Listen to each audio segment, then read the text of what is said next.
What's up, Jones Bones? It is your girl, Unitedly Random, and today we are back with another Rumi. Why do I always mess up on this name? Rumi and I. See, I didn't say me this time. Rumi and I. Now, before we get into Rumi and I want to explain what's going on if you are new. Rumi and I is a thing where I read poetry to you, ask a rhetorical question at this point because no one ever answers, and then give you my answer, specifically the answer that I wrote down in the Wisdom of Rumi guided journal. Now, before we get into that, we gotta take a moment to thank all of the members of the channel, specifically Araceli Espinoza and Cool Breeze. Without you guys, my channel possibly, I wouldn't be working as hard on it if I'm going to be honest. It definitely motivates me to continue to create. It's not up for debate. So much love, and let's get into it. It was at this moment that he knew. He fucked up. And we are back. Now, the way I like to do it is turn to a random page in the book, bada boom, bada bang, and ooh, why do I always get the books or get the poems that I have already read? Right now, it's I Don't Need. Now, I did this one twice because I do not keep up with my things. However, I Don't Need, it's talking about how we don't need fake friends. If you want to hear that message, look up I Don't Need, the Wisdom of Rumi, and then you will get it from my page, okay? Or just look at my Wisdom of Rumi playlist. Next.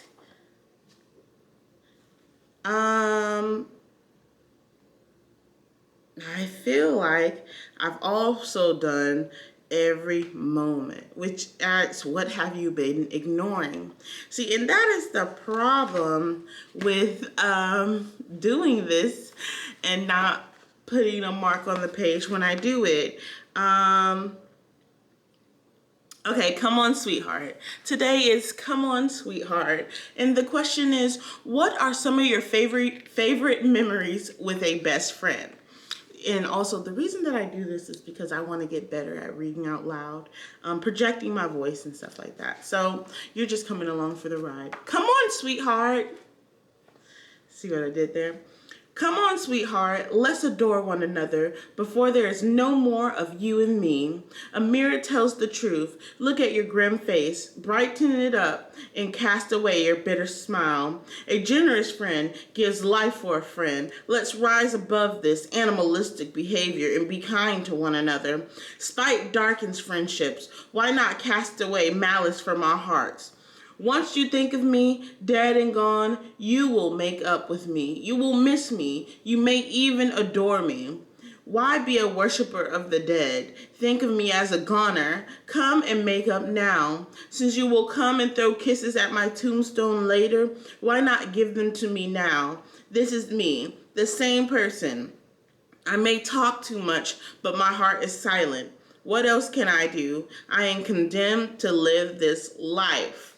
And again, it says, what are some of your favorite memories with a best friend? Now, here's the worry. Have I already said this on my page? Have I already read this poem? What's going on? Because it feels very familiar. And I don't know if it feels familiar because I remember writing it, or it feels familiar because I recently did this on my page. So I'm sorry if this is a repeat offender. But we're going to continue on, and I made sure to mark it this time. I remember we used to have an inside joke. Listen, Linda, at Grandma's house, when we went to Sam's Club and they thought she was my daughter. When we were in the car and I think we were going to the mall and you showed me something heinous on your phone because you were tired of me saying how innocent you were. Having sleepovers in your dorm rooms, did you not like them? Could my favorite memories just be nightmares? Did I just never really have gotten to know her? Has distance brought you peace? Has distance brought you the peace that you thought it would? In some ways, yes, but in others, yes.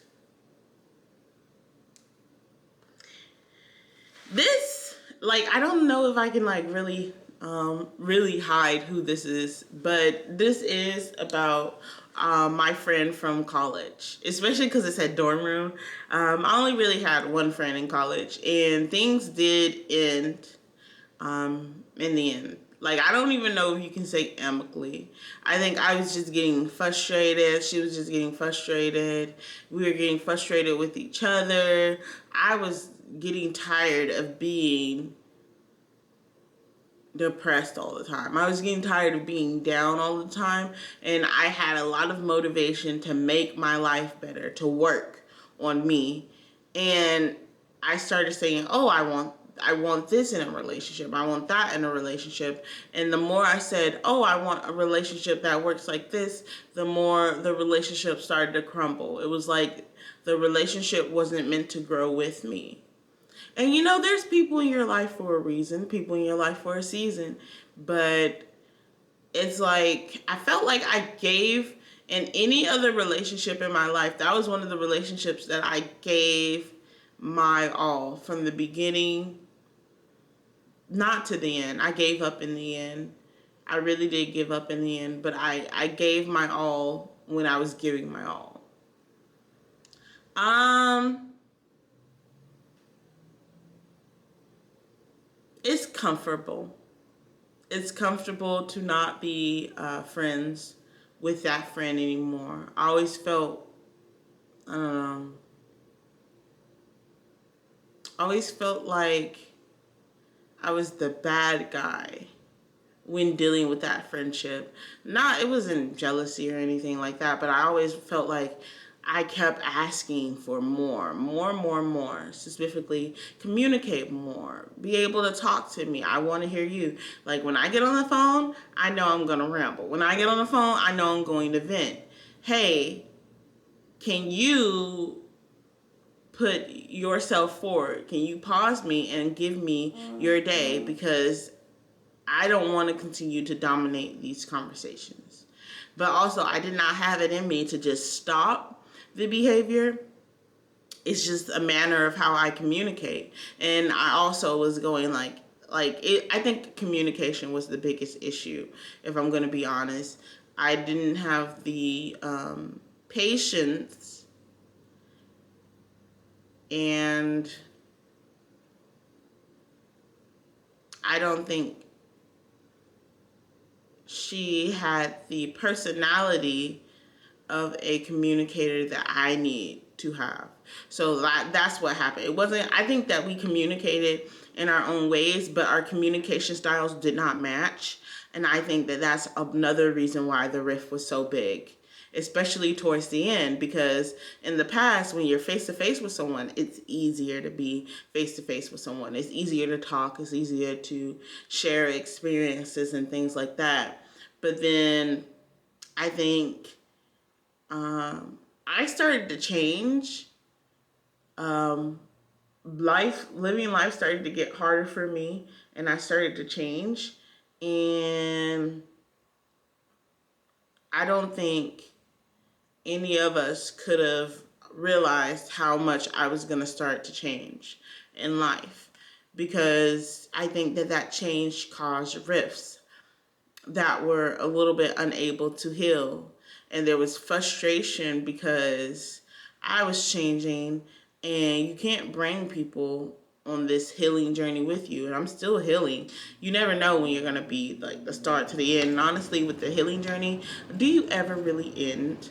Um, so there was just a lot of frustration behind the relationship, and this desire for more, and this desire for change, and this tiredness of hurting that really fueled the relationship into spontaneously combusting one day. I don't think it was really about what was happening in that situation without bringing too much up. I don't think it was really about what was happening in that moment, but more about the relationship needing to die. And I think about that every once in a while, because I know, like, when I think about that one person, it's not like I hate her. It's not like, oh, da da da da. is not like, there's people you think about, I think about, I'm just like, okay, that bitch. There's one person from college that I'm just like, I'm never gonna forget that bitch. But a couple bitches. I'm sorry about profanity, but with the relationship with her, it kind of felt like we would be better off away, because what are we doing together? And I realized that like the relationship started with like a very deep, like from on my point, it started off with like a very deep like attachment to this one person. When I first got to college, my abandonment issues, all of my issues were acting up. Never really went to therapy, never really got help before college. So I was like, I don't want to say that I was the worst that I'll ever be, because I still had a certain level, but and honestly, I believe that in certain ways I was better when I first went to college, because I was happier but also sadder, but also like I had someone, but also like I was always venting. There was always something going on. Lately, there's not always something going on. Things have really calmed out. I haven't had to interact with people as much. And so things have definitely calmed down. There's still stuff that happens every once in a while. Stu likes to say that, like, I'm a people's person, but I don't like people. And I'm going to have to agree, because it's just like people come with stress. And the stress usually comes on the grounds of people will treat you like shit until you tell them not to. Like in general, people won't treat you good if they can treat you like shit and get away with it. And I think that's proven time and time again through the lives that I have lived. And so now I'm getting more and more to the point where I have to demand my respect, but being a woman, specifically a black woman, that is seen as me being aggressive. But if you just let people walk all over you, then you're being seen as weak, and people will continue to walk all over you and put you in positions that you never wanted to be in. So it's definitely a balance that I'm trying to find as a woman, and as a highly emotional woman. On top of that, being a black woman, a bigger black woman, and that bigness of me, even though like I don't know how to put it. Like I'm a bigger woman, a bigger black woman. I'm seen as more aggressive when I'm trying to communicate my points of views. And then because I'm a woman, my emotions are seen as non-important, or they just, oh yeah, women are always emotional about things. So it kind of trivializes my whole existence. And so now I'm realizing that there's a lot of people that I don't want in my life. There's a lot of people that I don't want around me, especially if they're going to put me in a box. Hell, still my own husband puts me in that box a lot of times. And I've started talking to him more about it, because at first I thought that it was just, at first I was just like, I didn't understand what was going on. But now I've been having more conversations with it, and someone brought up that it's internalized misogyny. And once they said it was internalized misogyny, I was like, wait a minute, internalized misogyny. This is starting to make sense. It's the reality of the world that we live in. It leaves imprints on us even when we're not aware that it's leaving an imprint on us. Even I've been left imprints upon the life that I've lived. It goes all the way around, but I know that the life that I've lived has made me who I am. Like my whole, like, I don't like lying. I have a problem with lying. It makes me uncomfortable lying. All of that comes from my childhood, and specifically living with my brother, who was a what do you call it? He lied all the time. Like it was like he just, every word came out his mouth was a lie. And living with him and seeing the impact that lying had on my mom, and the lying that had on us, and getting a couple butt whoopings, not even gonna lie, getting a couple butt whoopings based off of lies and all of this deceitful nature and being accused of lying when I wasn't lying, it really put me in a position where I'm just like, look, I want to be understood. And like, to be understood, like, I will try not to lie, even when I'm afraid of the consequences of what not lying will do for me. So back then, my mom always accused me of lying, but when I actually did something, I would own up to it, but I would still be accused of lying. Not when I own up to it, but just in general, just anything that was done. If I said I didn't do it, I was lying, but I was a kid that would definitely own up to a lot of the things that I did because of my childhood. And so that's all to say that we are just, not even victims, but survivors of our situations. And I believe that if you believe that your childhood has nothing to do with who you are today, you need to look at yourself with a magnifying glass, because obviously you're missing the big red signs. And I like to take the moment to learn more about myself, which is why we do the Rumi and I, which is why I like to sit down and just talk.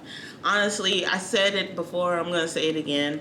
Me making my YouTube videos, it's kind of like I make it for other people, but really it's for myself. I like to come back and watch my videos and hear what I'm talking about and see where I'm coming from, because I think the most interesting thing in this world is myself. And that might be the Leo in me, but I think that the mind is such an interesting thing. And I'm not saying I'm special, I'm better than everyone else. No, I'm saying the most interesting thing in the world is myself, because I have an inside seat to looking at how my mind works. And it's interesting how sometimes your mind will work in a certain way and you don't even realize it.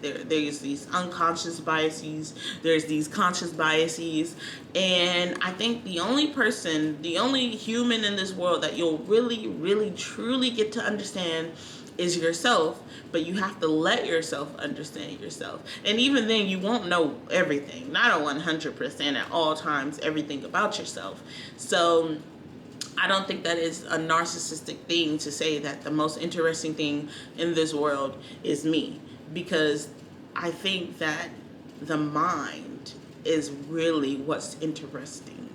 And I'm just rambling, just giving you what's on the dome, but I think that everyone's most interesting thing should be themselves. And if your most interesting thing is not yourself, then what are you doing? Like, there's people out in this world that will focus on science and the maths and stuff like that. But I think a more commendable quality is to know yourself, to know what makes you tick, to know this, to know that. And also, like, we're not special. Like, to know yourself is to know other people too, to a certain extent. You probably, in my head, you could probably learn yourself about 80%, and you can learn other people probably like 70%, maybe even lower, 50%. You never really know. And maybe there's people that you can live your entire life with, and then they hide something from you, and you never know that part. I don't think that we're all truthful to ourselves. I think that we all, just to a certain extent, a good bit of us are just surviving day to day. I know I was surviving for a good while. I was masking and I was surviving, and I was masking and I was surviving until everything just fell apart. And once things fell apart, I had to learn how to put things back together. And once I started putting things back together, I realized that there's a lot more to me than I thought there ever was. And that put me in a position to continue to grow, to continue to learn. So I don't know what I'm doing in the world, and I don't know what I'm doing by existing. I don't know. But if I can continue doing it and just continuing to have experiences that I can learn from, I think it's worthwhile. I think I talked a lot in the last video, really long video, in which I was cleaning up my bedroom, putting up clothes and stuff like that. I talked a lot about this idea of living and wanting to live and existence and all that. And I think at the end of the day, it comes down to this. I don't know my place in this world. It's a beautiful day today, clouds in the sky. I don't know my place in this world, and I don't know if I'm ever going to find out. But there's not a lot keeping me here, but there's nothing really taking me away at this point. I'm in a very good position where I'm existing, and existing feels nice. Existing feels like, okay, I'm supposed to be here. There's times where I felt like I'm not supposed to be here, or I'm doing something wrong and it's all falling apart, and I felt very dark. I don't feel dark nowadays.